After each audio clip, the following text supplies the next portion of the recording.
angels online. The angels online. The angels online. Good people, good people. Good people, good people.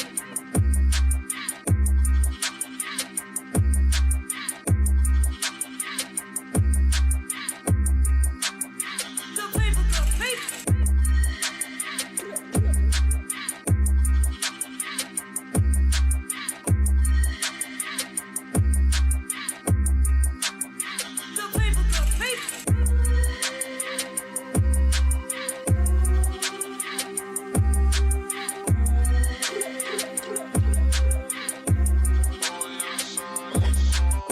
Good people, good people.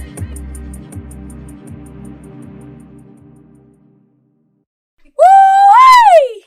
Good people, good people. What's going on, y'all? This is Angel with the Angels Online, and we are here for the Generation Desegregation Experience Part 3. But this time, we got something new for you. We got the generation of 2023 here in the building with us today.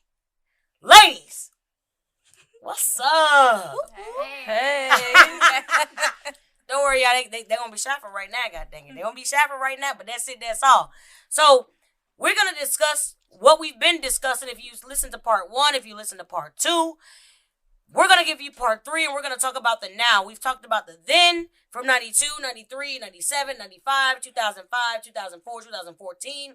Now we're going to give you 2023, and we're going to discuss the issues that they are facing today and give these young ladies a voice and let people understand what they are looking for, what they are expecting, their expectations as young black students in the desegregation program in the Rockwood School District. Yep. Yes.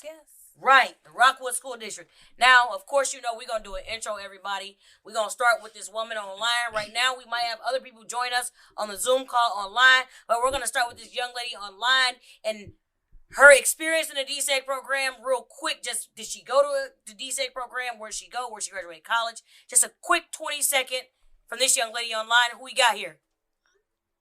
Hi, can y'all hear me? We hear you. Yes, real Wonderful. good. Yeah, my name is Sydney Davidson. I went to LaSalle for my 7th and 8th grade year.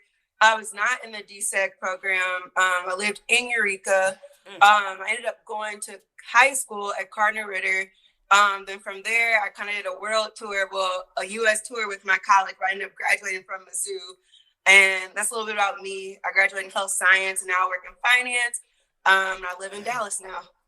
Wonderful, wonderful. Thank you, Sydney, for being on the call with us. We're going to go with across from me. Who we got? Hey, everyone. This is Ronika Moody. I graduated from Eureka class of 2005. I also attended Rockwood South and Utah Valley Elementary School. So, hold on. Was it Utah Valley? You get old. Show your age. You got gray hair. Utah. You don't ever show your age. You don't remember. I'm like, Utah Valley? No. No, Utah Elementary. Shush. I went to school for accounting. Ended up in finance. I've been doing finance for over a decade. I have my own consulting firm, career and business development. So if you need me, hit me up. There it is. Angels Online, we will let you promote your greatness. Okay, that's what we do. Next to her, we got one of our newest people. Come on, young lady, talk to us.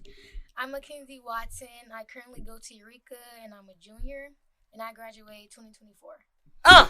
Come on. I'm Kalia Ashwood. I currently go to Eureka. I'm a junior, and I graduate 2024. Okay. I'm Anaya Triplet. I am a junior, and I graduate in 2024. Okay. And I'm Kaylee Davis. I did not go to Eureka, or I was not part of the DSEG program. I went to Sodan High School in Ashland for elementary school. I went to Harrisville State University for college. I'm currently a community support specialist helping the youth as a caseworker. All right. Where'd you get you're in school right now, right? I am in school right now. I go to Lindenwood University getting my master's in counseling with an emphasis in mental and clinical health. Woo! Okay. All right. And y'all know I'm Angel. Okay, I'm just Angel. I'm just here to help. You got to give people what they want. I'm Angel. Class of 2005, Eureka Senior High School. Homecoming queen out here, track, basketball, a little bit of everything. Gotta let you know I choose success, dare advocate, a little bit of this, a little bit of that, a little bit of dibby dabby here and there. I choose, everything I choose. I was just here to help and give the people what they want. That's what I'm here to do. All right, that's enough about me. I don't care about me. My job is to give y'all the voice, the Angels Online, voice of the unheard. Amen. And we're going to talk right now because we're going to start with these young ladies because we have experiences that we've already discussed. Mhm. Sydney has experience that she would like to discuss because it will relate to you. That the focus of the Angels Online is to let these youth know that you're not going through what you're going through by yourself. A lot of times the adults have been through that already. So this is not brand new. What we have now are more tools for you to be able to be more successful and more productive in a society. And we have more opportunities to give you a voice and discuss what you feel instead of holding it in. Whether it's mental health, whatever it is, we here to discuss it and we talk about it. The Angels Online is focused on personal experience, professional knowledge, and we are here to motivate, influence, and inspire. And as you can see, we are graduates of Eureka. We are graduates of Cardinal Ritter, Sodan. We are graduates, and we are all adults right here, and we have succeeded. Amen. The adversities that you are going through right now, understand we have been through them in different ways. There is no specific way to deal with an adversary. Life circumstances hit everybody in different ways. But regardless, life circumstances hit everybody. Amen. No matter what it is. COVID took everybody out. It didn't have a color to it. It didn't have a religion to it. It didn't have a sex to it. It didn't have a sexual preference to it. It didn't have anything to it. It took people out. Simple as that. So that's what we are here to discuss. That's what we are to let you know. My job is to give a voice to the unheard, and what it looks like to me is that you ladies have been unheard, and somebody more needs to hear your voice because your voice will travel not from just here, but from all over because somebody is scared to speak out there, and because you ladies took the courage to step up and voice your opinion, a lot of alumni heard you, and that's why you were here today. Somebody heard you. Okay, so I'm going to ask right now to, wait a minute. Y'all gave me 3 names, and y'all know I'm getting old. Mackenzie. And you just called me old. Mind your business. Mackenzie, how long have you been in the DSEG program, and have you always been in Rockwood? I've been in the DSEG program since, I would say, like, kindergarten to 1st grade. Because I went to a city school for, like a year. Like 2 years, not that long. Okay. And so so what middle school did you go to? I went to I went to Wildwood Middle School. Wildwood Middle School? So you've been in a DSEG since kindergarten? Mm-hmm. Okay, because you said kindergarten to 1st grade, so I'm trying to make sure I wasn't tripping. Because she just said I was getting old, so I'm going back. I'm making sure I ain't tripping. Okay, so you've been there since kindergarten. Where'd you go to elementary school at? Fairway Elementary. Fairway Elementary. Okay, awesome sauce. And then you're at Eureka High School right now. Yes. Kalia. Kalia. Okay. Mackenzie, Kalia. We're going to say these over now. Right. Because we're not going to play these girls. Mackenzie, Kalia. Come on, guys. Come on. Okay, I've been going out in the Rockwood School District and been a part of the DSEG program since kindergarten. And I went to Geggy Elementary and LaSalle Springs Middle School. And now I'm at Eureka. Okay. I've also been a part of it since. Wait a minute. Tell us your name again. Oh, I'm sorry. I'm Anaya. I know you, Anaya. I remember that. Yeah. Anaya, talk to us. I've been going since in the program since kindergarten. I went to Fairway and then Wildwood, and now I'm at Eureka. Okay.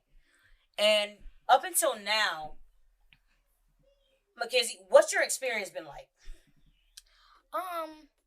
So my freshman year was kind of rocky due to COVID. Then my sophomore year is when I joined the Love program and became a part of BSU. But before that, because I don't want to confuse listeners, your experience in elementary and middle school, they were okay? Yeah, then I'm not gonna say it was okay, but I didn't pay attention to it. I was young. That's what I want to hear. I'm not gonna say I didn't know. I didn't pay attention or anything like that, or I wouldn't speak up if I was. Like, I don't know anything. I don't remember much from then. Thank you. But as far as my high school experience, started from my freshman year to now, my freshman year, like I said, COVID, it wasn't much going on. Okay. And then my sophomore year is when I joined the Love program, and I got asked to be joined the part of BSU. What is that? So, If you let people know what BSU and Love is. BSU is the Black Student Union Group that we have at Eureka High School, and the Love program is with It's women empowering women, Okay. and we learn about like how to love ourselves, Okay. our roots, where we come from, how to empower other people, and how to be a young lady in today's world. Come on, baby. Okay, I like that. You trying to say? Sydney, come on. Okay, I'm sorry. I was trying to multitask. I apologize. Can you repeat that? What my experience was? Is what you're asking me? Oh no, I didn't. No, I wouldn't ask you. I asked her, but because I'm gonna get back to you. No, you're fine. You're fine. She was just explaining to us about the Love Program and the BSU, the Black Student Union that they have at Eureka High School now. And the Love Program was women empowering women, how to motivate people in society, how to help each other out, how to be stronger, and how to be a young woman in today's world. Right? Yes. Come on. Okay, so in Kalia. Yeah. In elementary school, obviously, I don't really remember much, but even if things did happen, I probably didn't understand it to a certain extent. But middle school, I remember certain things, but not enough to, like, really give my experience on it. But I do remember it getting, like, things started happening, basically. Escalating more, right? Yeah, it started escalating. But at the time, I was not a person who would speak up or do things about it. I just kind of sit back and try to stay away from it. Then freshman year, it all went downhill. So many things happened freshman year for me personally. And then when we came back in person freshman year, that's when I went to our sponsors for the BSU group, who are now our sponsors. And I was like, there's something that needs to be happening. So we started the BSU. And then sophomore year is when I learned about the Love Project. And that's when I joined that group. And since then, we've had things happen, but we've been more on top of it a little bit, I'd say, with the groups that we started or are a part of now. The BSU and the Love Project. Okay. Wonderful. I say elementary school, I didn't really know what was like happening. Like I was ignorant about like as far as stuff racially, because I was like a child. But middle school, more things started happening. But I was like scared to speak up about it. Okay. Like I knew that it was going on and stuff, but I was like scared to speak up because I wanted to fit in. Okay. High school, that's when more stuff started happening, and that's when I like learned to speak up, and I like actually got the courage to talk about it and like confront the issue. I'm just listening. Man, I'm just listening. Because one thing that I noticed is, so elementary, you don't really pay attention to. You don't know. That's right, the right? thing. Middle school, depending on whether it's your household, what you deal with in society, where you at, you know what I'm saying? That determines if you actually pay attention to it. Right. You know what I'm saying? Because middle school, you like, oh, we haven't, you know what I'm saying? You are 11, 12, 13, 14. You're still trying to figure it out. You're just having a good time. And you might not, if you're not being exposed to racism, if you're not being exposed to those type of conversations or anything, you won't pay attention to it. But you said, you know, in middle school, y'all see it, but you don't really see it. You like, wait a minute, what's going on? But when you get to high school, you're like, okay, at this time, your brain is developing more. And you're seeing so much more. And then COVID hit. That was just that's down the street, around the corner. That just happened. Because kids right now are still behind in school because of COVID, because they did not have that structure in the household while their parents were either working or were not working, didn't have a job. Something was going on where these kids are so far behind that they don't even know basic 3rd and 4th grade education. So, but with y'all ages progressing, I feel like y'all were able to understand what was going on with COVID. People were dying, people were losing jobs, because it might have affected your household. So when you got back into school and you looking at it, you like, oh, wait a minute. You've already been exposed to things. So that's why freshman year, y'all start looking like, hold on, something not right. That's what I'm getting out of this. Freshman year, y'all was like, wait a minute, something going on. Something wrong. And so were you guys all friends in high school, like freshman year? No. I Me didn't and her would, but I didn't know these two until recently. So Okay. and I hadn't become friends with them until recently. So the BSU, that started your freshman year? Yes. Which would have been, what year is that, 2021? 2020, 2021, I think around that time, going into 2021 maybe. Yeah, Okay. 2020, because it was during the pandemic. It was, Okay, so they you guys started went in back to August in school. 2020. I did not live here. You guys went back to school in August of 2020, or were you virtual? They were virtual. We were virtual, and until, then like half of the year. Yeah, then we went back Okay, in person. so in 2021, you went back in person, and that's when the stuff started happening in person. When you went back to school. Sorry. Go ahead. To be fair, I think there was stuff happening. Because I remember during that time, there was like the whole thing where the Black Lives Matter movement started happening kind of during COVID. Yes. So there was stuff happening, but it wasn't within the school. It was online, social media, that kind of thing where things were happening. But even then, like, there's not much that can be, you can't really get your point across on social media all the time because people have the choice to listen, you know? So. Come on. I think, as you know, like she said, she didn't really experience much, but because I was looking at this kind of thing and I was having conversations with people, I experienced things during even online school. Just for me. Yes. Yeah, I like how you said people have a choice to listen. Just like people have a choice to respond and make negative comments. You go out your way to type those things and even make a typo. Or not make a typo. You go out your way. So while you typing, you have something in your mind saying, should I or should I not type this? Should I or should I not say this? And that goes with physical things that people do, such as spray paint your face. And I mean, come on, you have a thought process because you got to go buy, you got to go spray, you got to.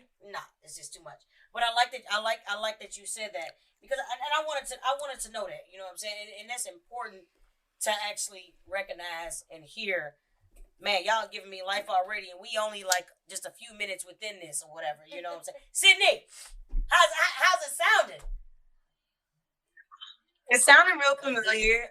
Familiar. Go ahead, Sydney. Things that stuck out to me is the social media aspect. So if I would have stayed in the Rockwood School District, I would have graduated in 2011. So my math is not great, but I was at LaSalle like from 2006 or 2005, 2007. I think I entered high school and I left the district. And social media, I think we were still like using MySpace then, so it was still fairly new. So I think I didn't receive it as much on like that end of it because it was still new to us, the social media aspect. But just things that I experienced at school, being a Black girl that lived in Eureka, just like anything like the kind of like racism I felt, and I was very aware of it, even from like second grade. I've like been discussing like politics and racism with my family, so I've already been like very aware. Sometimes I hate that I'm so aware of that, like, and just even being able to notice some microaggressions. But just even things like being told like, oh no, you're going to the wrong bus. It's not any way you can live out here in Eureka, or like be going to the county buses. I'm not still sure if LaSalle Spring Middle School does that, but they have them separated. Even being questioned, I know a young lady like has a story about a similar situation around it. We were like passionately talking about this, we always do, but being told, how did I have something that was designer or expensive? Like, did I steal it? Like, how did I get it? What does my family do? To having things stolen from me from kids who happen to be white and lived in the county, and me having to prove that they stole my things, you know, and just that burden, to being called like racial slurs and like having to defend myself with it, you know, and like getting a harsher punishment than my white peers. So a lot of what they're saying, unfortunately and sadly, doesn't surprise me. And I feel like even with social media, I think that's even heightened it. Because as I went off to high school and we got on Facebook more, I saw like people who I thought were my friends, I did cheerleading with, like using the N word, and like me being like, what? Like, this is who I was friends with? And just like having that certain factor of like boldness, especially when somebody don't have to like, I think maybe feel like they're in a safe place, or they don't really have to see you and like own it or be accountable for it. I think that people really become bold, like, you know, like bold on social media and feel empowered by that. That's a big factor right there. They feel like they won't be addressed about it. They're doing it behind closed doors. But I promise you, if they walk outside in these streets somewhere, they're not going to say that. They're going to want to be your friend. They want to be. But here's the crazy part, because Sydney had a purse incident, like she just stated. She had a purse incident where somebody asked about her purse. Mind you, she lived in the Legends, okay? So to people, the Legends is like, oh, you know. Right. But who had the incident with the purse? You had the incident with the purse. But to be clear, those purses are sold all over the country, whether it's real or it's fake. And everybody, nobody's eliminated from this group. Everybody will wear a fake purse to put on the front. It's not black, it's not white, it's not Asian, it's not Hispanic, it's not Latino, it's none of that. It's whoever, go get it and be great in it. Because I'm telling you, I know a bunch that got it and they ain't millionaires, they ain't rich, they ain't black, they ain't just white, they ain't just Asian. So it's so funny how, but until somebody addresses that person that says it and check them, you can respectfully check somebody. Yeah. One thing I do want to add also in this incident, it was actually a teacher that was questioning me about my item. Like, it wasn't a student. Students said enough horrible things, but it was actually like a faculty member that should have known better that was doing this prying, not a student, which I would have maybe disrespected a little less. I don't know if that's the way to say it, but I might have, like, they're just, ignorant, but it was a full-grown adult asking me this that worked for the district. Wow. And so, like I say all the time, you never know what the impact you have on a person. But what you say, how you look, or whatever it is, especially if you're in a position of authority. You never know the impact you're going to have on somebody 10 years from right now. This woman, this is literally over 15 years ago. And she remembers that, and she's talking about it right now. So you left a nasty taste in her mouth, and she just spit you out. By letting you know what her degrees and her credentials are, and the fact that she can afford that purse, and she was able to afford that purse back then. And her house was probably bigger than yours. Since you're so worried about those type of things. She looking like, I'm just saying. Because people are so worried about this title or the house or this. We're materialistic. Materialistic things or whatever. But your house ain't even intact. I can have a mansion and somebody in my house commit suicide because they're going through depression or something else. I don't care how much money you got. And I don't give a... How many celebrities are out here going crazy on drugs? But it don't matter how much money you got, what color your skin is. It don't matter, none of that. But it takes people like you to walk in school and say, hey, man, what you talking about? You want attention? I'll give you attention. Somebody say something to you, I'll give you attention. You want everybody to see? Come on, let's talk about it. My purse, but last time I checked, your mama came around your stepdaddy, which means she went through a divorce. Woo! How was that? she learned. But I'm being serious though, right? This life circumstances hits everybody. Don't worry about my purse. That divorce caused you more problems than this purse causing me. Because you're struggling how to deal with another person in your house. Your parents are separated. You're trying to figure it out. You don't know what to do. You acting out. You drinking and driving. You struggling in sports. Your grades just dropped. I'm here for it. But it's real life. It's not to make fun of nobody. I want people to know that no matter what color your skin is, no matter what school you go to, I don't give a what neighborhood you go through. Everybody going through something. Come on. There you go. You got to give the people what they want, and the truth is what they need. You got to give it to them. And we're going to move forward, man. Woo! Good God. So, let me ask you a question. Yeah, we got to have a good time, though, right? Right. You got to have a good time. We smile, but we speak truth. Amen. I acknowledge that you said I was ignorant back then. Ignorant means lack of knowledge. Don't mean you stupid, because you tell somebody they're ignorant, they think you call them stupid. Woo! That ain't the case, baby. But you just let me know you were more ignorant by you saying that I thought you were stupid. But anywho, who am I? I digress. Did you ever run into situations where your friends, parents, I don't know who you're friends with, did you deal with racism from adults, like your friends' parents, or at the school or anything of that nature? Or do you experience racism against others? Do you see it? Have you addressed it? Do you know how to address it? Did you respond? What action did you take? For instance, did you have issues with if Miss Davis, Kaylee Davis here, was your friend? Did her parent ever disrespect you or have racism against you? I never actually came across like their parents. Okay, it's always just them. I don't see them outside of like school. That's okay, so that's a good question because like Miss Ronika, she's got her best friend. Go ahead. What? You dealt with your friend's parents. Oh, who? Like Katie. Yeah. Oh, yeah, but they weren't racist. I thought you were saying... No. No. I love them. How you experienced it. I haven't experienced... Well, I can tell a story because I thought it was funny. But I took it as it was their grandmother. So one of my friends' grandmother was like, "Oh, it's so great you have little N-word friends," but she was like, she had dementia.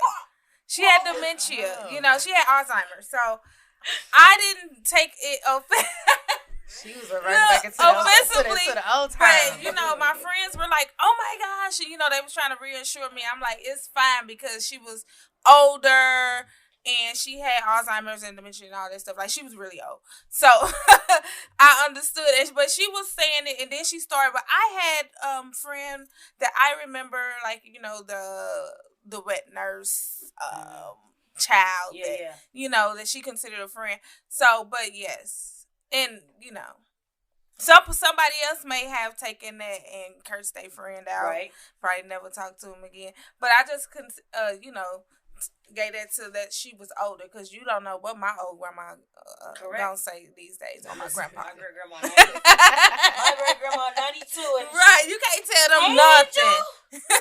Angel, well, who is that? She's 92, so you know. Yes. Understood. So, have you seen it done towards your friends, your peers, and you had to address it, or were you afraid to address it? Talk to me.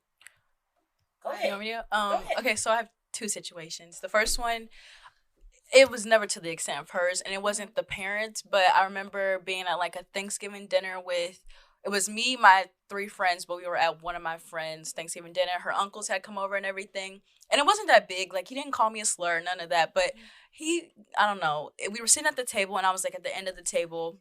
I'm pretty sure he's seen me multiple times, and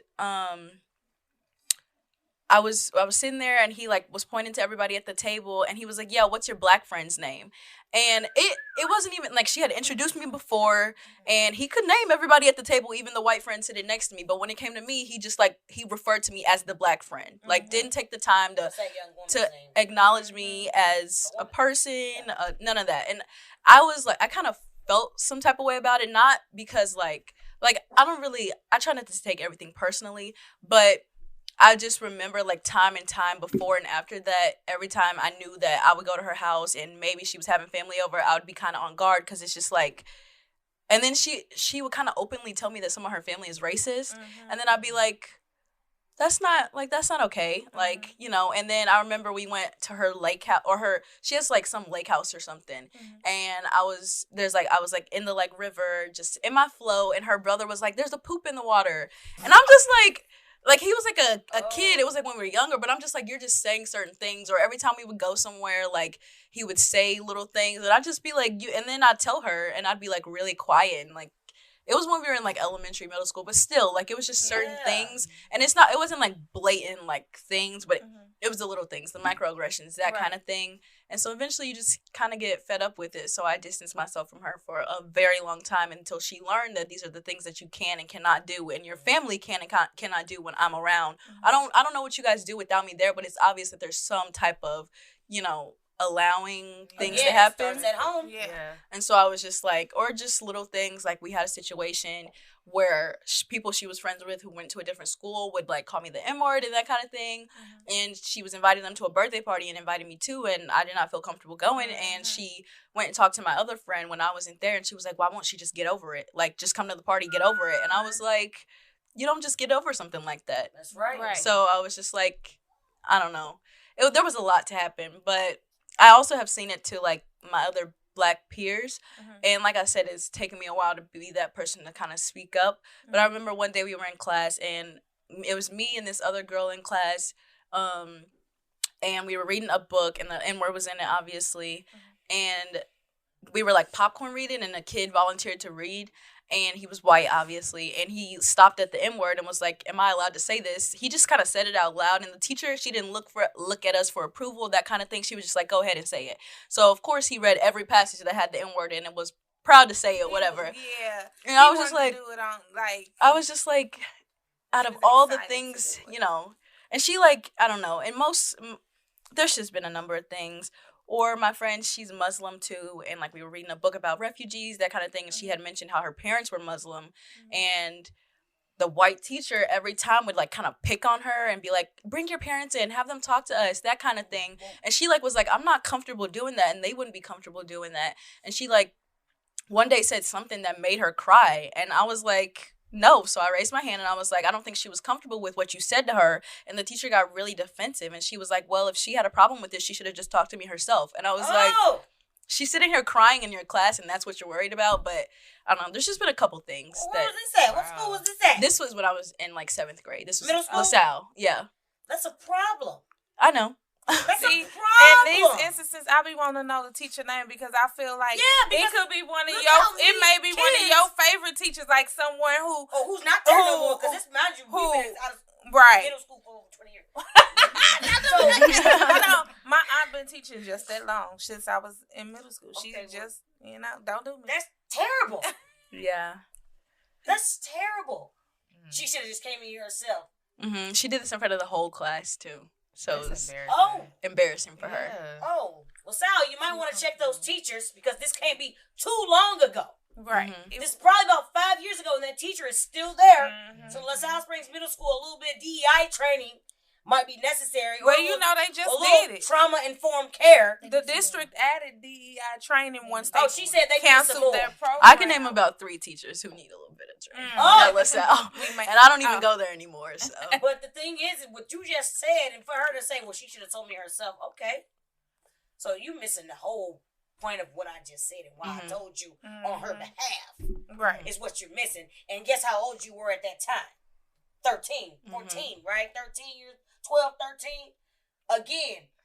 Keep having that voice to speak out Thank for you. those that are not comfortable enough to speak up for themselves. Thank you. Yes.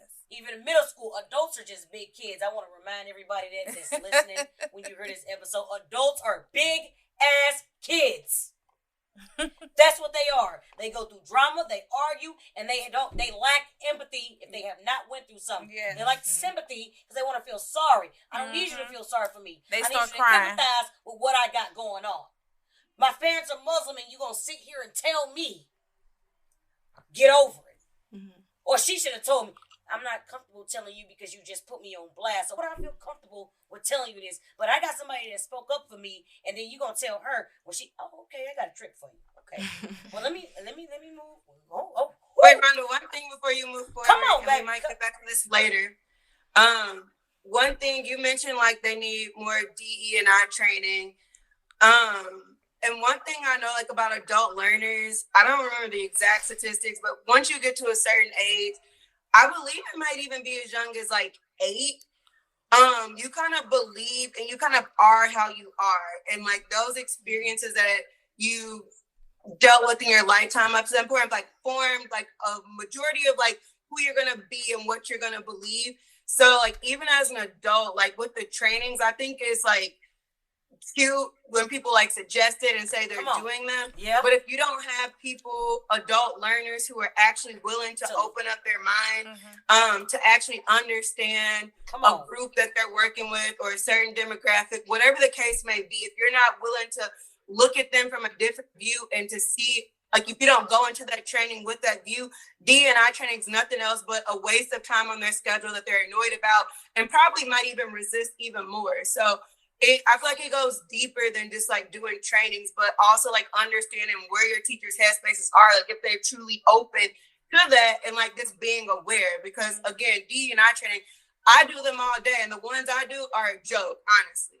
This is coming from me, so I'm like, we might come back to it later, but I just want to chime in there that I feel like that's not the answer that companies need to run to every time they come up with the issue of racism, sexism, whatever ism there is. Like doing a training on it is not always the answer. I'm glad I 100% agree with that. I just talked about that today with somebody. I'm like, we have these trainings and it goes with communication. Are you listening to understand? Mm-hmm. Or are you listening because you got to be there and you just got to respond? Yep. Are you listening to just respond and say something? Because they have these trainings, and I so agree with you, Sydney, because, again, we're all human. No matter what your position is, somebody might hire you just because you white or you cute.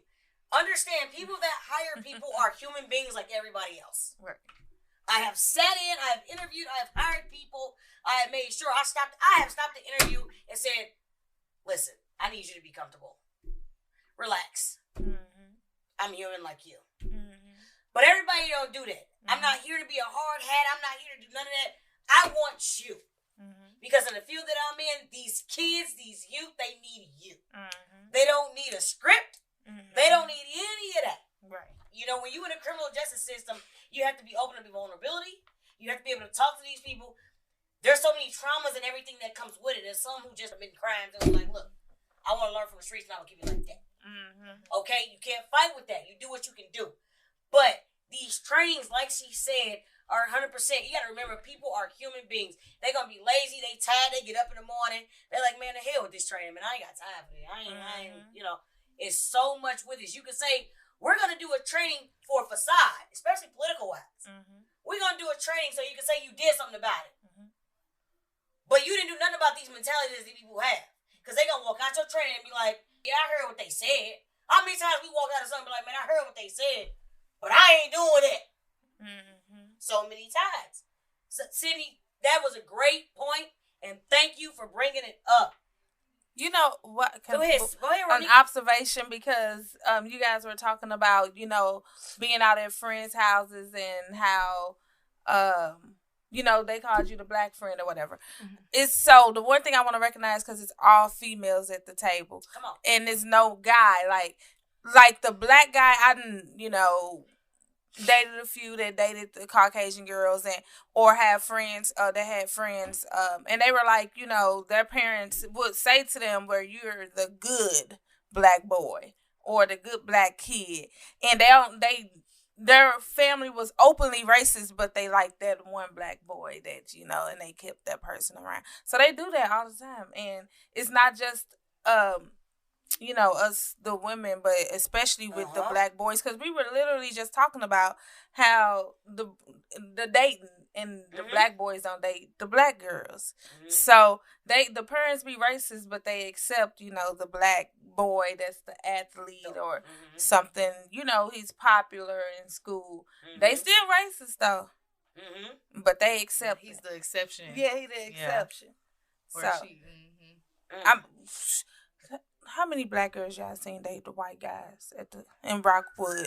Am didn't I loud enough for that? Listen, never. I didn't date a white man until I was 20. I was in my 20s. I was about 22, or I lived in Florida. That's dated a white man. I ain't never dated one. Two to be exact. I mean, I'm open, but one had a degree from Florida State. The other one is an architect right now. This is back then. So, I mean, I don't discriminate. It's not about that or whatever. Right. But it wasn't until later on. I mean, it wasn't a norm back then. I mean, I thought some white boys were cute as heck. You know? And I went to college, and then I had a date couple, you know. Yeah, they weren't cute, but, you know, they wouldn't feel it. They don't be on correct. Like like the other ones, right? Yeah. Right? You know? So, but you know what? I don't discriminate. You know, I love everybody. Everybody be great. We're just living the dream. So, anywho. Now, one thing I want to ask for y'all, because I got some questions or whatever.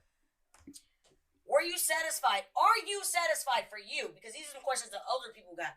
Are you satisfied with the quality of learning? I think it depends. I like that. See, I like that you have to sit and think about that, the quality of learning. No matter the subject or whatever, do you feel like, and I'll start with myself, okay? I'm satisfied with what I learned. But it was that 1 year that I did not attend LaSalle Springs Middle School, that I moved to University City. My mom got a house in University City, and I went to Brittany Woods Middle School with predominantly black kids, right? And that's when I was taught my history, more black history. I was like, wait a minute. I loved it. And I loved being around all those kids. And it was a suburban South Conference at the time. So when I went back to your freshman year, those same friends that I had, we competed against them. U City is in our conference. It's a county school. Central West County. U City is a very good district as far as housing. Like, my house was great. You know what I'm saying? This is, and I'm talking back in 2002, 2001, 2002, 2003. You know what I'm saying? 2004, you know. 20 years ago. Yeah, I was great. U City was, you know what I'm saying? My friends were great. You know, the neighborhood. To this day, U City's a nice area as far as homes go. You know what I'm saying? So, I was able to learn about my history. Mm-hmm. You know, so tell me about how y'all feel about those things. I feel like the learning is okay, but I feel like there's a lot of stuff they were missing out on, like the history, just a lot of other stuff I feel like they were missing out on. But other than that, it's okay. Okay. I just feel like I'm missing a lot of stuff that would be good for me. Crucial for you in society, right? Yeah. Yes. Not for you in the books, but in society. Life. A lot of Yes, in life, in growth. It brings growth. Yes. Because I promise you, if I say the Little Rock Nine, those kids out there won't know who the hell the Little Rock Nine is. Do y'all know who it is? Yes. I know. I remember hearing about it, but I don't know enough to say. Arkansas, desegregation, Brown versus Board of Education. If I say that out there, a lot of kids won't know what that is. Why are we in this school together right now? Yeah, I know. We're talking about. You know, Rudy Bridges. All these things are so important, and no one's being taught them. So these kids are mad that you might be in the same school, or some people might be mad that you're in the same school. But history brought us here. Or wait, we taught them just doing either during Black History Month, where a lot of schools don't do it anymore. So I remember in Rockwood them saying they weren't going to do it because, you know, it eliminated other people. Yes. So I took AP U.S. History. Boston Tea Party, all this stuff that I don't give please. U.S. history is horrible. I don't like history. And my counselor, I told her I didn't like history. And she was like, but you did so well in it. You should be in AP. She forced me forced me into AP, and it was boring. And the one... The one chapter that was, of course, interesting was the Black history, and they expected me to really be into it, but it still was just the same. I know Dr. Martin Luther King. I know, like they only teach you the bottom Rosa Parks, but that's why it's good now to know that you being aware now that there are so many other people in African American history, and learn and just continue to educate yourselves outside of school. And that's what I did. Swear to God, that's what I did. I like to read. I'm reading a book right now about the history of St. Louis, just about how Thomas Jefferson sent Lewis and Clark here to take the Indians' land and everything, and how this city is built on capitalism. But I ain't gonna say nothing. We part of Louisiana Purchase. Yeah, all of that. Oh, yeah. You know what I'm saying? But you learn that later on. Once you get interested, you learn so much and things that are going on. You just start to learn it, man. St. Louis has a lot of history. It's a big. I learned about the U.S. Capitol was supposed to be here. Yeah. A long time ago. We had some great activists. You know what I'm saying? So, and the thing about it is people don't want to talk about Black history, but when we look at it, a lot of these things that we have are West County is Black history, including the yellow light. The yellow light was created by Black men. The peanuts people you said that cone people using. I was just saying, like a big part of Chesterfield. Yeah. All these. Yeah. So many things in life are from a Black person, but it's not being taught. That's because they don't want you to know that we actually are the creators of a lot of things. A lot of things. Sydney, go ahead. I'm listening. They want to make it seem like they created everything. They want us to know we had that much power. Yeah. There you go. That's it. Power. Go, Sydney. I just got two things that from y'all conversation of what I wanted to add. But I remember being at LaSalle Springs Middle School. I forget his name, but it was like a history teacher. And asked him about Bloody Sunday that happened in Selma. He asked me if I was talking about like a tomato throwing contest in Germany. He had no idea what Bloody Sunday was that happened in Selma when. But y'all want to cancel programs. The civil rights movement, marching across I hate the name of the bridge anyway, but marching across the bridge. They had no idea about the East St. Louis riots. Like nothing at all. Where would I go? And they were just like disappointed because it made me feel crazy. Like I didn't know what I was talking about, or I wasn't being taught right at home. And then also the second point about like AP courses, when I did transfer because my like grade school went up to the 6th grade, so I came in my 7th grade year. And so like when my mom was looking over the coursework, just even her having to like fight for me to be in AP courses, and also seeing like the disproportionate amount of like Black kids who like, I had a friend that was in a course and I'm like, girl, you don't even need to be in this course, but I feel like they just disproportionately, I don't know how it is today, but how I felt back then, I don't have any data to back it up, but like they just put Black kids in these courses, or like special, I don't know what they actually call, but like basically if you like were at a slower pace or you needed like additional assistance, Like and I'm like, this below. don't even make sense, Yeah. you know? And maybe it's because you're not teaching, you don't want to deal with their behavior, you don't want to actually go deeper down. I know teachers do a lot, but it just seemed like unfair to me. I'm like, ain't no way like this many people need to be in this course, or you know, what are you doing as a district to help that? Like basic math, like a lot of the African American students were in a lot of the low basic classes. That's what. Exactly. We talking about it. I know I wasn't one of them kids, but I was like, I was always one of the only Black students in all of my classes, and that was since elementary school. Go ahead. Come on. I was just asking her about it. I think it was a situation, I don't remember how long ago it was, but where the parents and everybody was just going crazy about them being, they were asking the school to allow them to teach us about African American history. Okay. The We critical still don't race have it. theory and all that. The Yeah. critical race theory. They Yeah. were teaching it. Yeah. They saying Black want you to history know. is critical race Yeah. theory, and it is not. But we can learn about everything else, though, right? Right. Right. We can learn about all that, the wars. You can learn about George Washington. George Washington. We Thomas learn- Jefferson sent them here. I mean, we can Learn about Go ahead. Abraham Lincoln Bring it. and how he freed the slaves, but he Nobody gonna really do didn't. that. He didn't. He did. Yeah, also whenever they talk about, you know, the people in white history, basically, like Abraham Lincoln, they try to make him seem like this savior and this kind of thing. But what they don't tell us is the bad aspects. Like, he owned slaves himself. And then, like, even all these presidents and all that, where they were like, oh, he did this, this, and that. But you don't talk about the fact that, like, they contributed to the racism that we still have today. Like, you only talk about the good things. Or Women didn't get to vote till after. Mhm. Blacks didn't even get to vote. Right. They was on Selma marching. Well, you know, Mississippi got something going on right now. They reversing back to. Half of a person. You ain't seen it? I'm gonna send Three-fifths it to you. compromise. Yeah, silly y'all. Let's talk about it. They're trying to reverse our voting rights. Oh, Yeah, they Yeah. reversing the voting rights. Yeah, I heard And, about that. yeah, building like Against in who? Mississippi. Come on. And the Black people can't so like in the neighborhood, what they are doing is they voted that white people can I guess take build in this predominantly all Black neighborhood, and the Black residents can't vote against them being able to build in the neighborhood. Today?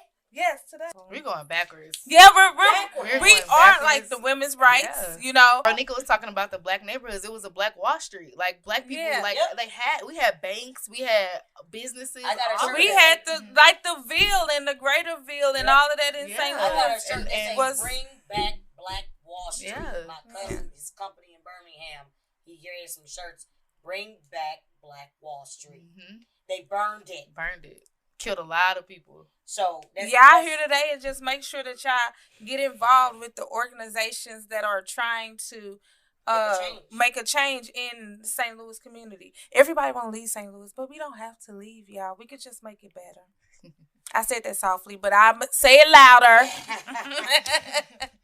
Oh, my bad. Go. I didn't really talk about my education, whatever. But as far as like the content, yes, it's better than most. Like, you can't go to a city school and get Right. the same, you know, education that you get out there. But like she said, like, we're not learning the things that we should learn. About ourselves. And they've already gotten rid of most like Black, Mhm. you know, history classes, and I'm taking like a Black lit class right now. Mhm. But of course, that's an elective class. So the people who are taking it are either Black or allies of Black people. Mhm. And I've realized slowly that those are not the people who need to be in that class. It needs to be those people that's Exactly. It needs How to do be you the feel people- about them removing the classes and canceling the programs? Oh, wow. Well, okay. I just recently kind of figured out, like, the classes that are available to us and that kind of thing.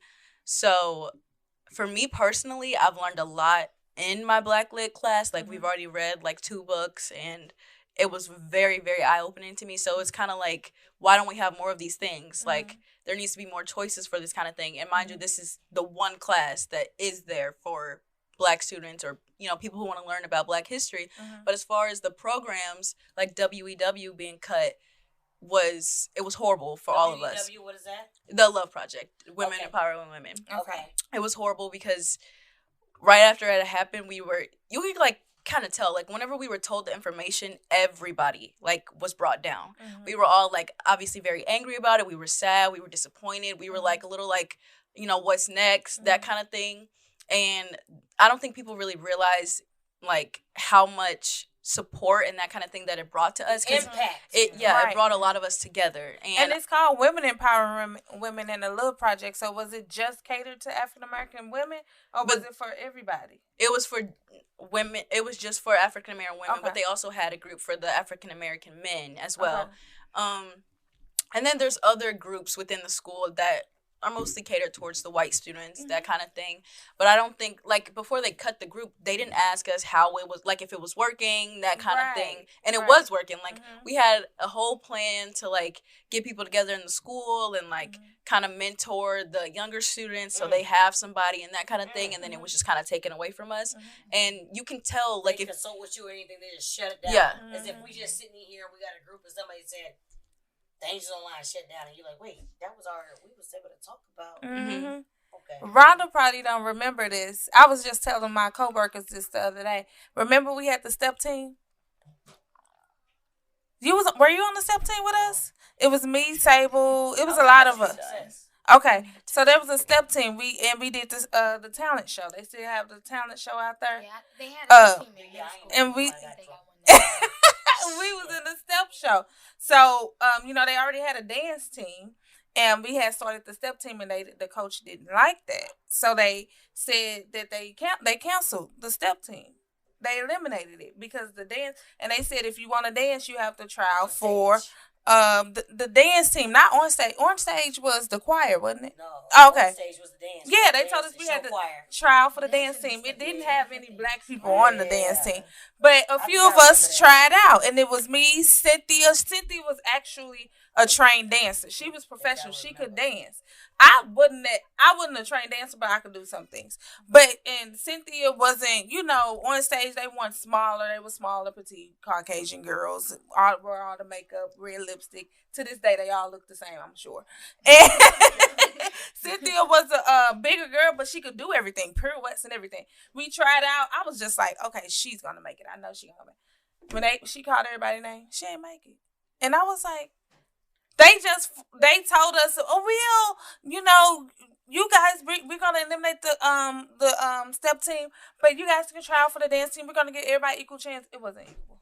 But I see It was not equal at all. I see that right now just happen, even with a simple activity. I just saw it right now. Like they didn't allow certain kids. You have to meet criteria.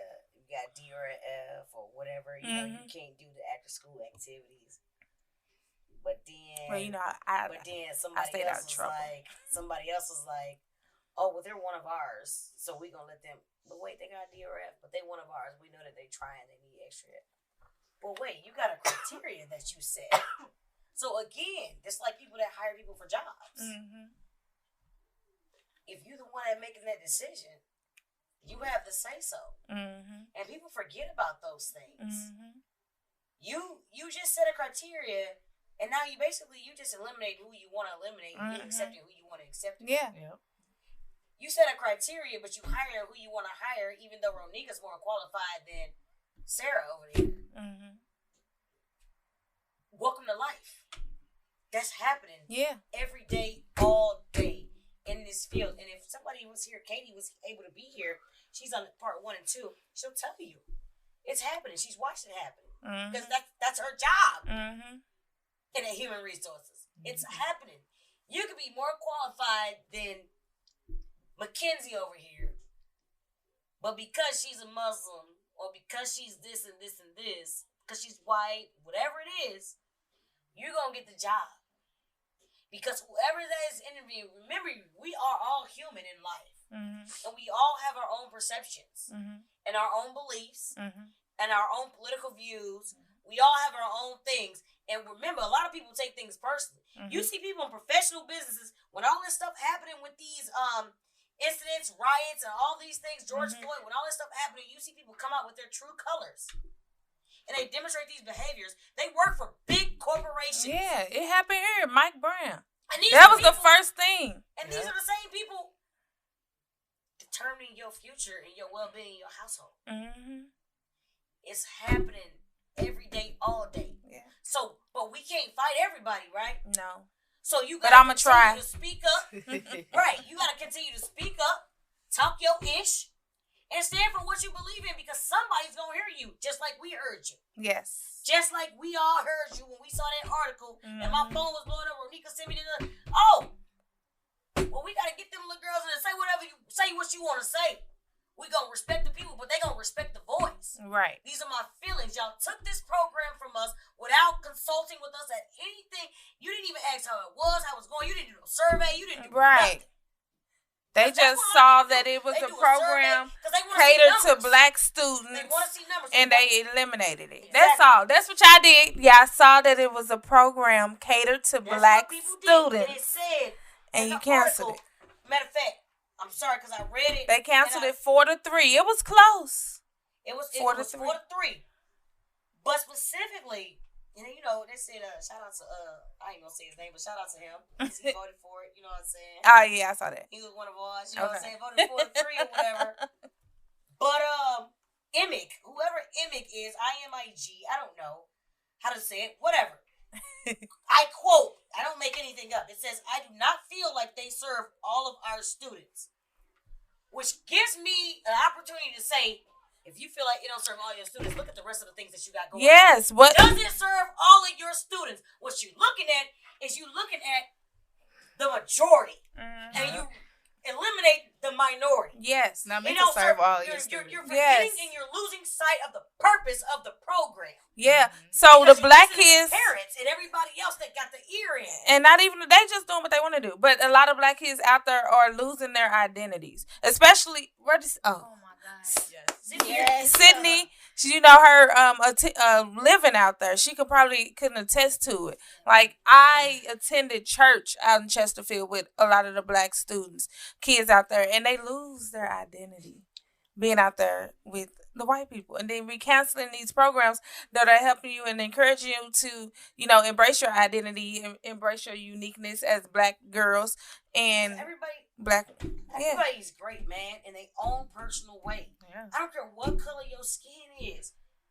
Again, life hits you in every way. It does. But you gotta expose yourself to all those things. Yes. You know, when you said people lose But we their all identity, have don't different forget who you experiences. are. Even with your race, like your color is gonna give you a different experience. Y'all can keep saying be human Correct. all you want to. Exactly, but because the we already, yes. especially blacks, we already on the back end. Yes. Because people are still, to this day, like we talking about, are resistant to change. Yep. They're resistant to acknowledging what's really out here. Right. They're resistant to acknowledging the people that are in front of them. Mm-hmm. But hey, last time I checked, we ain't the only ones that wear weave. Right. We ain't the only ones that wear Definitely fake not. purses. Fake nails. We're not the only ones. Well, you know, they used to get, before we started getting the different surgeries that are out, you know, we ain't the white girls love them surgeries, you know. What I'm saying. That's what I'm Before saying. we could, you know. Because if So- you wanna divide everybody and talk about this and that and the other, in reality, y'all should really look at it as we all do the same stuff. Yeah. Yeah. But you feel like it's okay for you to do it, or it's wrong for them to do it, or it's wrong for you to do it. You know what I'm saying? Because there's blacks who are racist as hell too. And it's just everybody is everybody. Well. Are you sure blacks are racist? What they? No. Hey, hold on. You got some just the same way. We don't have no leverage here. We got some You know, that black are who just don't like who are the same way. You can't be racist though. And that's what people say, right? Mm-hmm. Say it. By You know? definition, you know. You know what I'm saying? And people say that, so we got to talk about it. Oh, blacks can't be. Why not? I mean, Why? You know what I'm saying? The question is, why not? Because we got some hateful people out here. We got some. You know what I'm saying? And if you see it, you see it. And see, but that's what's why the they draw a line definition in of personal racism? For blacks or Just the definition, period. So based how on we the wanna look at it? definition, Like the textbook Based on the definition? yeah, Like you want to Google the definition? yeah, I know what it says, but by definition, But the definition don't mean that racism. The word racism is racism. It don't say nothing that say whites don't like blacks or whites this and this and this. but what does it Blacks say? can be. I'm about to pull it up. I want to be exact.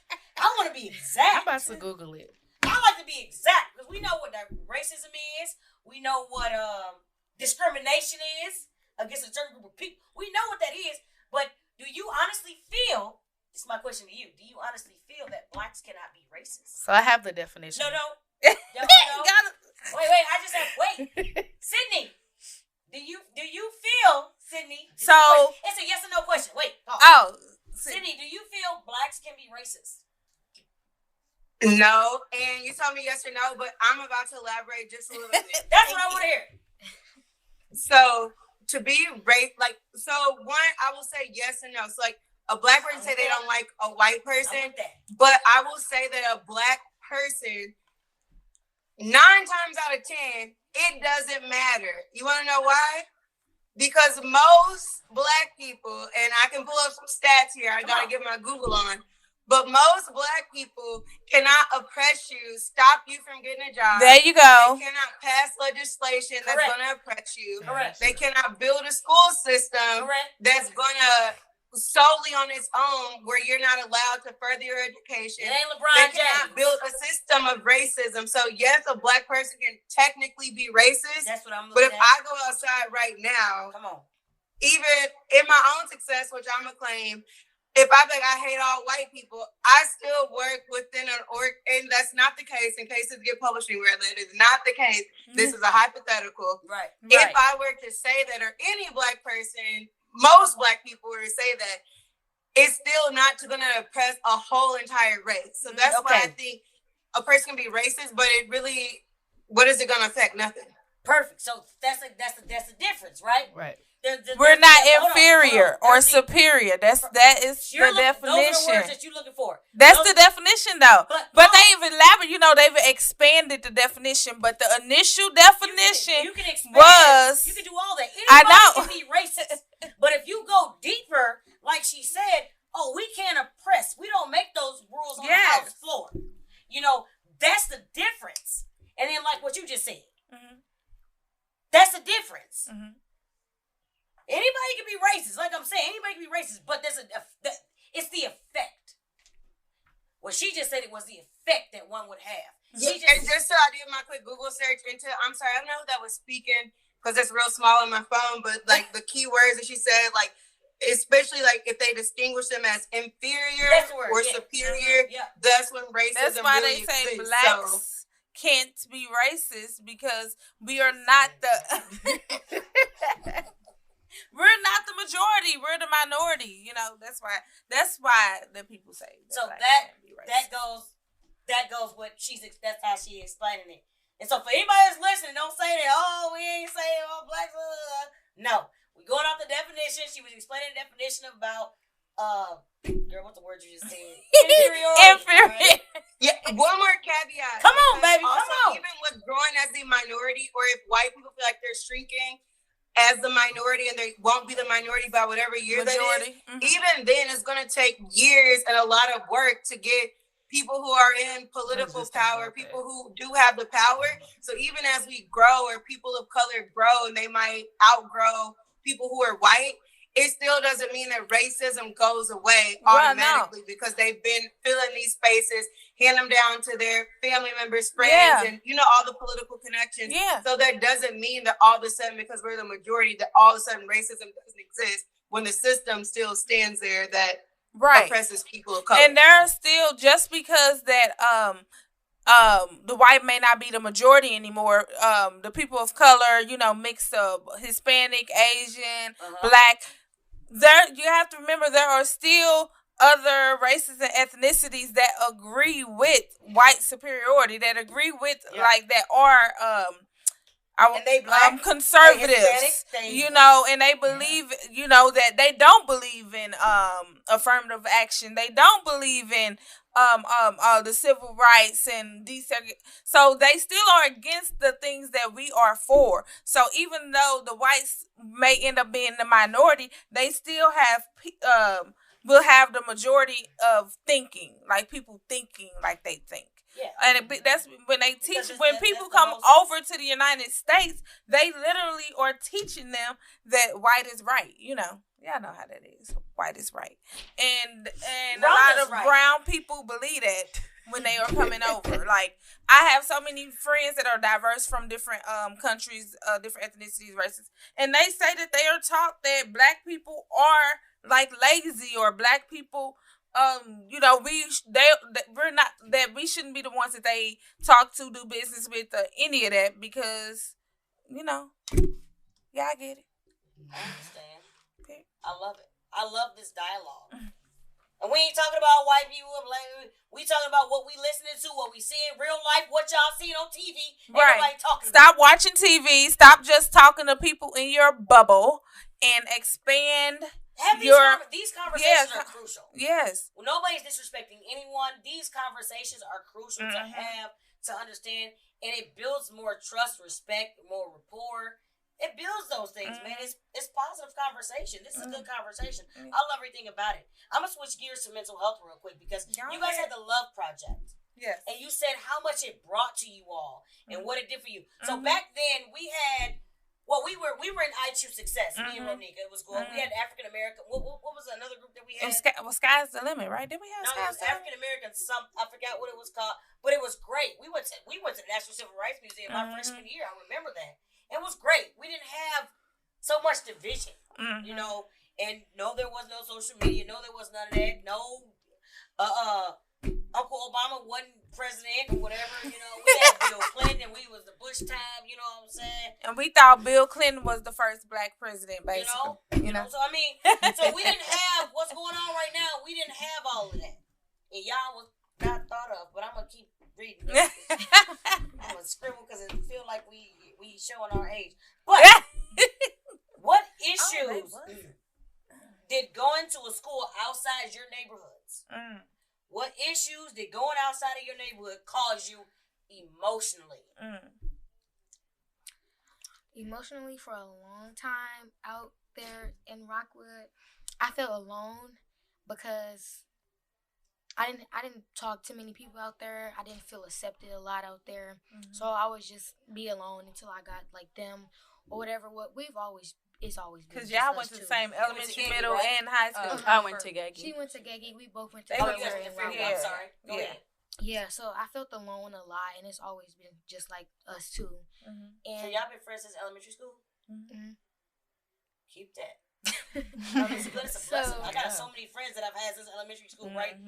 That I swear they can talk to you right now that I'm still friends with, rocking with. Anthony was on part 1 and part 2. Known him since I was in kindergarten. He class of 02, I'm class of 05. I know that man since I was 6 years old, 5 She's years old. always had this personality. I mean, I feel like that's amazing, because those same friends are the same ones I can text right now, and the conversations like it was when we was 10. So keep that. I just want to commend you for that. Go ahead. So, yeah, like I said, I always felt alone. And then just going to school out there when, like, certain situations would happen or stuff would happen when I'm, like, genuinely trying out there. Like, stuff would happen, I would just feel so discouraged and just down. And I just wouldn't want to do stuff anymore. Or just, I just wouldn't want to be around anybody. Just so lonely out there. So I hated out there for a long time. And I still do, but now when I go to school, it's like I have something to look forward to because I have, like, them now. So it's a little bit exciting only because of them. But other than that, when I'm in classes that I don't have, like, I have no classes with them, I'm alone. I don't talk. Like, when the WEW situation first happened, I talked. WEW, can you help me out? WW Women Empowerment. WW Women Empowerment thing. When that first happened, I talked to the ladies. A teacher was like, I never even heard you talk. Because I don't talk to anybody out there. Or, like, when I did the speech at the board meeting, they were like, I didn't know you could talk like that. Or I didn't know you talked for real. And I was like, because when I'm in my class by myself, I'm just to myself.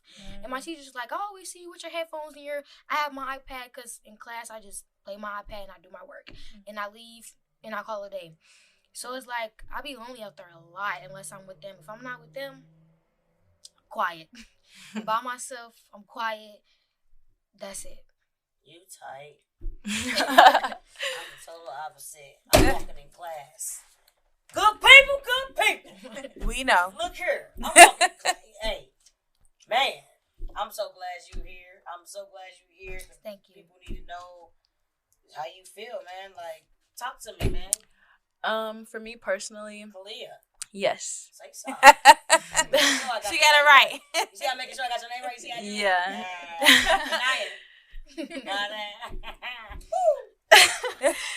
The things like the racial things I've experienced, that kind of thing that have happened to me, have very much taken a toll on my mental health. Freshman year, the things that I talked about that happened to me, I think is when I kind of realized that I had mental health problems, because that's when it just started to worsen. And I would literally sit there, break down every day. I would have mental breakdowns at school. I had to be picked up early every day. And it was affecting not just me, but, like, my family, that kind of thing. That was the first time my mom had seen me, like this is, like, real. Like, it wasn't just, like, oh, a get over it type of situation. They said something bad, whatever. But it was, like, so, like, consistent with the racism that it was too much on me. And I was still kind of that, like, weak, like, don't speak up kind of person, and when things would happen, I kept it to myself. And so I developed, like, a lot of depression, anxiety, that kind of thing, and I still, suffer with it today. Like, I'm very open about mental health, and I think that people need these kind of, like, resources and should be able to talk about the things that they go through in order to help their mental health, because I'm a person who was not able to do that, or I just couldn't do that at the time.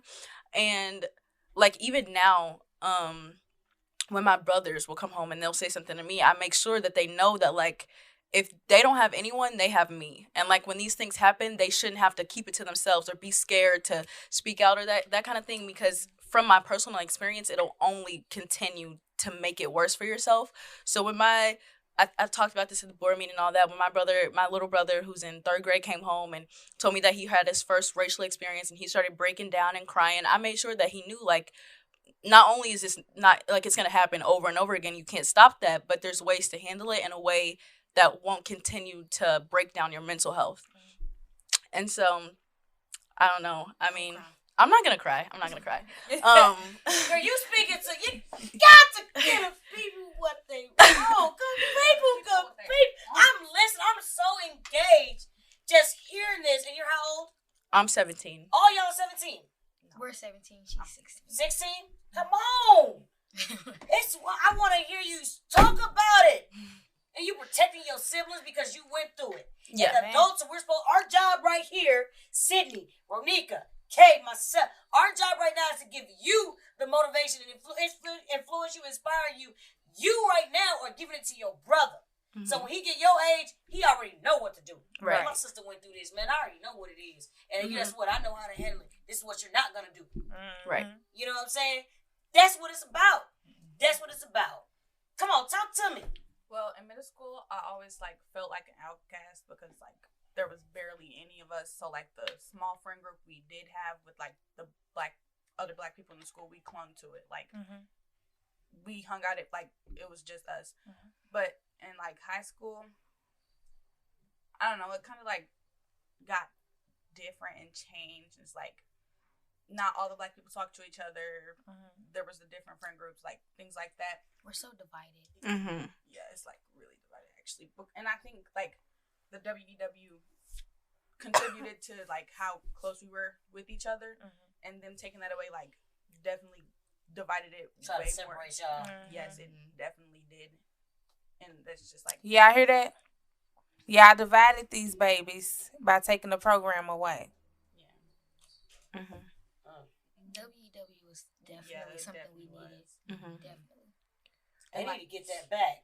Yeah. Y'all got to get women empowering women. Y'all got to get that back. Because, I mean, oh my goodness. See, what they looking at, like, what they say that... it doesn't cater to us. Yeah, it doesn't cater to all students, but not all the students are the same, so they're not taking into the fact, like, I don't know where y'all live at in the city, but a lot of us, so, like, in Eureka, they redistricted it multiple times, but when we was growing up, they called the one side the dark side, and, those are the same neighborhoods. but they call them now Tower Grove, South Tower Grove, North, I don't know nothing about South. But the dark side, those are our city people who know the dub. Yeah. Over here, the Blue Myers. Yeah, that's what I'm saying. But they not thinking, them parents, but they can't think about it because they don't know nothing about it. About the environments that we coming from to go out in Eureka to the environment is totally different. Listen to season 1, episode 1, Anthony Perry, when he talked about being from Newstead over there. Yeah. It take a lot just to get on the school bus. So, yeah. And listen to part 1 when we talk about getting on a school bus and we all Sleep. we all going through the same thing because we all coming from the city and we getting up at 4:35 in the morning. You know what I'm saying? Nobody understand what they go. You talking about so we don't cater to everybody, but everybody not going through this. Yeah. Everybody don't want to be on yearbook committee. Everybody want to get on it, and everybody can't join on stage because y'all looking for certain criteria. But if you got a hip hop dance team, I bet you we all make it. They was jealous because a lot of people started to like the hip hop dance team. That was. But the thing is, what I'm trying to say is when you say don't cater to everybody, you're not being empathetic to what's really going. That's what I'm trying to say. Like the environment in the city for some of us, it was, I grew up on like first in North Market before I attended Rockwood. If you know anything about North Market, we used to have to dodge bullets on the way home. You know what I'm saying? And like literally, they was having drive-bys they know the kids out of school, the kids walking home. So now we running and hiding, and it really wasn't no buildings over there to hide. So we like literally on a huge lot, just trying to find where to hide at. But see, this is stuff that we have to, it's. You don't go to school and be like, well, last night. Yeah. But y'all had this program that, that's helping them with your mental health in more ways than one, and they don't know and not aware and not thinking about, how this will affect the students. They just thinking about how this program isn't for their children, but also, a lot of the parents out there, as opposed to the city parents, may be able to afford to put their kids in therapy or different programs. Yeah. Because look at these kids, how they acting, committing suicide, yeah, they had car accidents and everything else. Yeah. They're blindsided with money. Yeah. Or this facade. Everybody got a car and everybody got this and everybody got that. Y'all going to high school parties, y'all doing this, y'all doing that. This is what y'all doing in the city, they not doing that. Yes. And this was basically their form of therapy. And they took it away. Exactly. And I have a problem. I have a big problem with them taking that program away and saying that, well, it doesn't fit everybody. Now that the program is taken away, what are you gonna do? Who's catering to y'all needs? Yeah. I got a couple of things to add, just like wrapping up. Come on, Sydney. So one thing, like just with y'all speaking about like them taking the program away, that crossed my mind is I remember at LaSalle Springs Middle School, that like stairway that was closest to the freaking cafeteria. I'll never met a guy named Joe Hitler. Yes, Hitler. We had like a debate, and he was racist in my opinion. And rest in peace, Joe, but whatever. He was saying like he's tired of the black kids taking all of their taxpayer dollars for all of whatever the DSEC program is doing. From what my knowledge is, the DSEC program is funded not by their taxpayer dollars, but by an agreement. I really don't understand it fully, but I know it's not by Eureka parent dollars. So I'm also wondering, they getting our money. If there's anyone that sees this who like understands how the program is funded. I know it's not from taxpayer dollars. No, it's not. But they're being paid. They're being compensated for that. They're not just taking that on like this is a charity project. They're making money from that. How do you think Eureka looks so nice? They using that DSEG money to build on the Eureka. When we went there, I was like, where did this come from? And whose school is this? We got money now. And that money comes from DSEG. So, and they've been profiting off of that. So, like, that's one issue. And, like, if one takeaway, and even something that I'm going to do when I do have time is, like, I've been trying to Google to figure it out, but there's no clear answer, is to figure that out and how they even have the right to take away programs, or if people have a voice in saying what programs are taken away if they are part of the DSEC program, since it's being funded and they're taking that funded money. Another thing that I just want to say to the ladies, mental health is real, very, very real. Take care of your mental health. Please vent, like build a community. I know they took away a program that means so much and that is hurting y'all, but if any time you can to like organize, even if it's a safe place.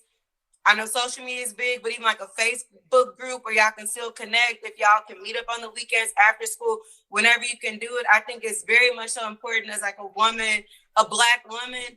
Even now, like in corporate, I have to like build those spaces for myself sometimes to stay sane, because if you don't, like sometimes there are programs out there, but if you don't, I'm not going to say you can go insane, but it's very beneficial. So I will say, even though the school district is wrong and it shouldn't be a responsibility, this is my unsolicited maybe opinion/advice to still try to keep a group of women together, so that, or women and men, whoever you want to bring in, to keep y'all together, so you have that safe space to still talk to each other and have that outlet, because it's not easy. And I know that from being in that school district for 2 years, even like going to PWIs through college and even through corporate. So try to keep that space and make sure you organize, because it will help your mental health in addition to whatever else you might need. And then what was the last thing that I was gonna say is not, I've just always had a mouth on me, which is not good, so don't be like me. But also feel the need to like speak up or even practice speaking up. I know that it's a lot of pressure, especially in the only Black person or person of color in the room. But I like to just question people, and this is like question people with logical questions. You say something that don't make sense to me, question them, and like feel free to challenge them respectfully. Don't get suspended, punished, kicked out, detention, or anything else. But just ask them like, hey, why ask people for logic and they can't answer most of the time, and you didn't do nothing wrong, but it gets them to thinking. So don't feel in a place, I know now in high school it's kind of shaky, but always just maybe think of ways where you can speak up, question people about their logic. You know, anytime you can, I want to empower y'all to do that. I know it's not easy, but those are just kind of like some things that I heard y'all say that I want to speak on. So I'm going to get off my soapbox now. Oh, you're fine.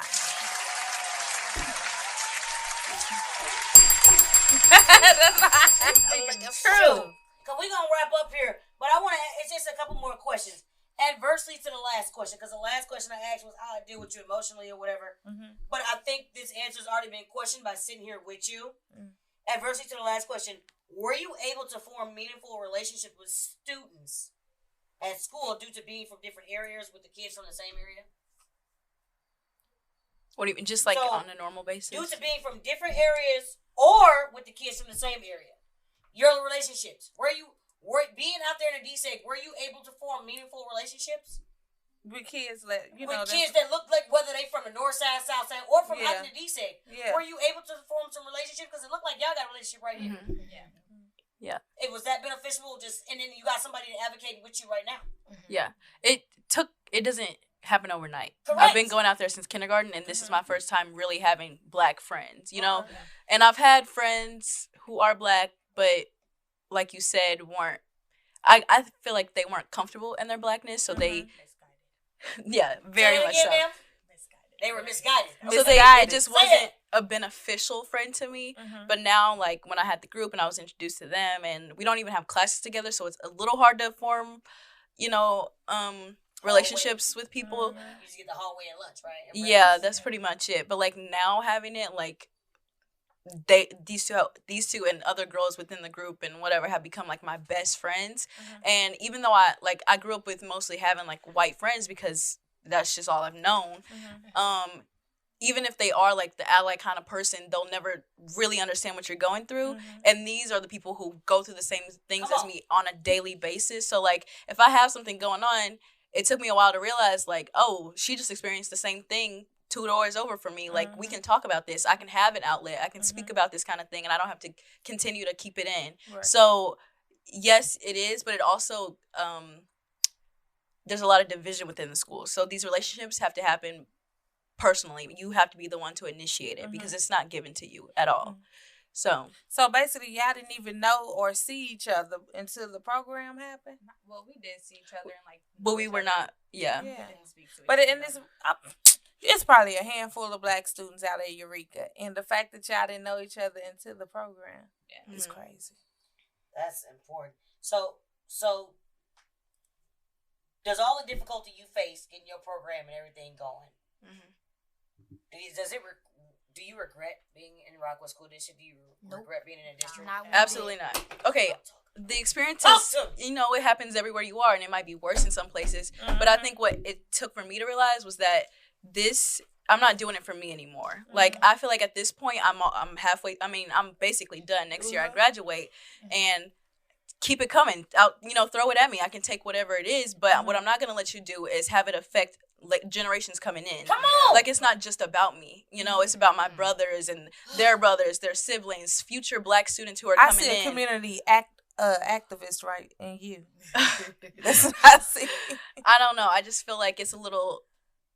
For me personally, I just feel like I don't care about how it affects me anymore. It's about everybody else now. Amen. And So, my bad. no, go ahead. And I feel like going to school out there, first of all, I've learned so much and I've came so far. Me as a person and just in general. So I feel like if I'm going to be going to school out here, I'm going to be dealing with this. This is what I am.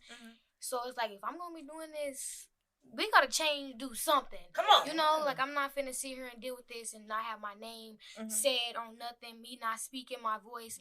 Something, it's gonna move. It's gonna move. Welcome to The the movement. Voice of the unheard. You got to give the people what they want. My goodness. Do you guys have any college plans? I was Anything? gonna ask that earlier. What are y'all looking at for the future? Like, do you guys have any plans? HBCUs? Working on it? There you go. PWIs? There you What go. are you No what are you PWI. looking No, at? I'm just playing. I mean, I'm just playing. but But it depends. I mean, I went to PWI and I'm right here with. Look here. Where do you want to go to school? What do you feel comfortable with? Like, what is it? I'm just focusing on what's best for me, whether it's a HBCU or a PWI. Like, what's best for me in my future. I'm not really.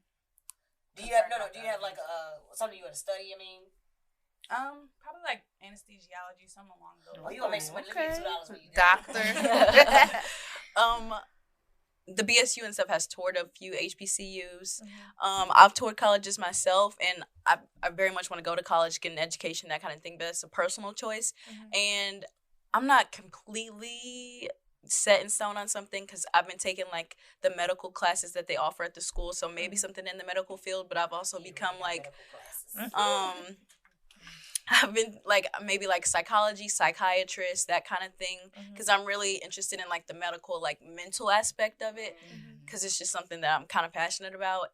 But obviously I want to make money because I want to support Okay, you gonna give me that $2 kind of thing. too, so that's $4. Moving right along.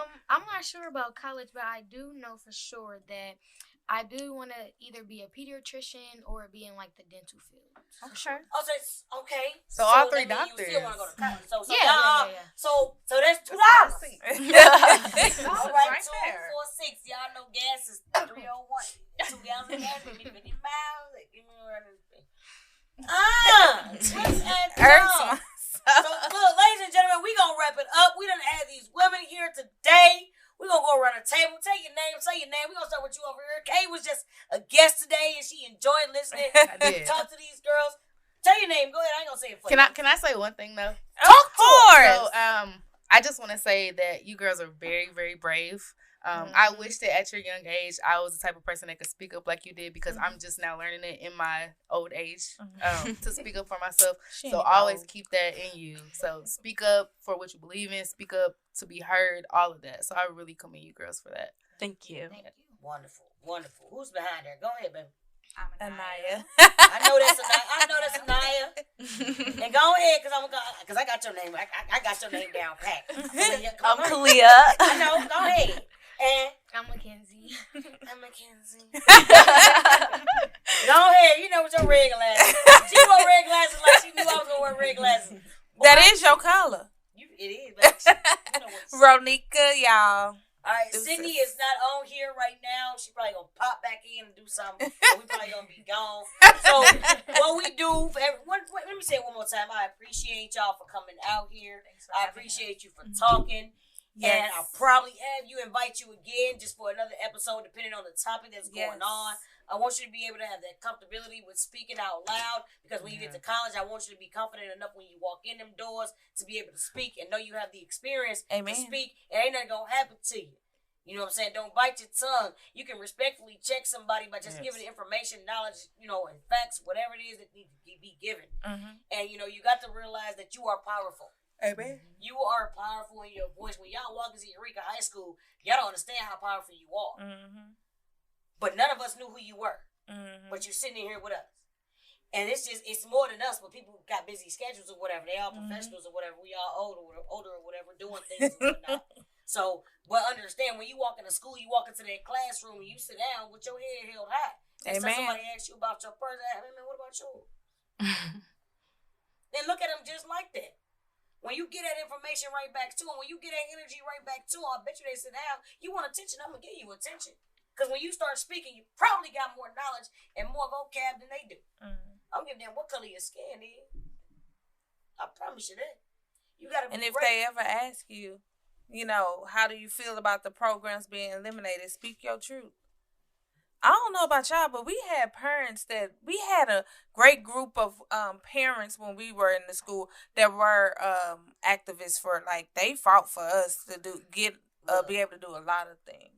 And I believe y'all got a whole different set of teachers that are there, because a lot of teachers that we had, some are still there. You know what I'm saying? Miss Highfield, Miss Hines, she not Hines no more. You know, Miss Mueller, you know, Toomer, you know what I'm saying? Miss Martin, Stevens, all these teachers, Miss Kennedy. You know, we had all these teachers. You know what I'm saying? Mr. Hoffman was my boy, still my boy to this day. Matt Hoffman, that's my guy. You know what I'm saying? I mean, it's so many. You know what I'm saying? Miss Smith and the Grimshaw and our counselors. people, you know, counselor Miss Kearney, you know, a lot of the counselors, some of the principals, Miss Thomas still out there, you know. I mean, you know, but times are different now. You know what I'm saying? We have Miss Baker out there, you know, all these different teachers that we had out there. I had my coaches, you know what I'm saying? And Grimshaws are a big deal, a part of my life. Yes. You know, a big part of my life. From kindergarten on up to till now, just had dinner with them or whatever at the residence too. The big impact on my life or whatever. So it's good people, Coach Lamas.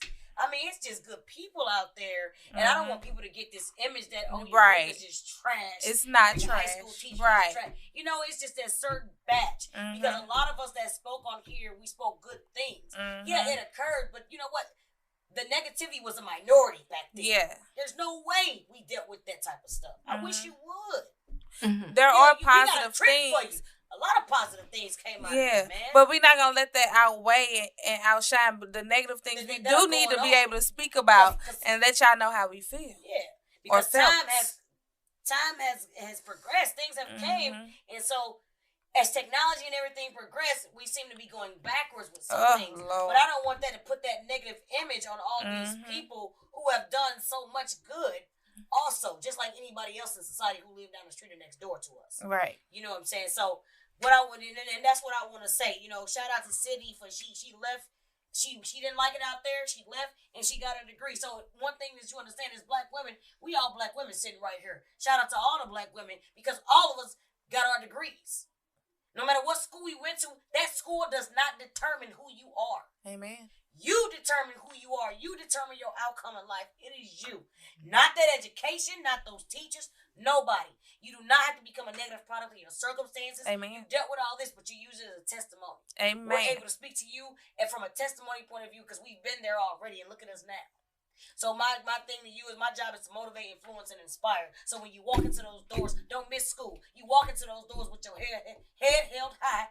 You speak your piece, you do your work, and you handle business. And when you walk across that stage, put your hand up in the air and let them know, no matter what y'all threw at me, I ran with it. And you go to the next phase of life, and you be able to help the next person like you helping your siblings. You understand? I want you to be great. I want you to do what you need to do. Handle business, respect your peers, respect your family. Don't disrespect nobody. You can respectfully check somebody. Remember that, though. Don't bow down to nobody, baby, because y'all got some voices, and they're powerful. And you're sitting here with a lot of women who are really acknowledging your voice. And there's a lot of people that's going to hear this, that's going to acknowledge your voice. You have been heard. Welcome to the Angels Online. Amen. Everybody got to give me a good people before you depart. We're going to start with Sydney. Sydney, give us a good people. Good people. Woo! Hey. My God. Ronnie. Good people. Roll with it. Good people. Good people. Good people. Good people. I know that's Right. right. Bam. Good people. And you know what I'm ending with, ladies and gentlemen. Good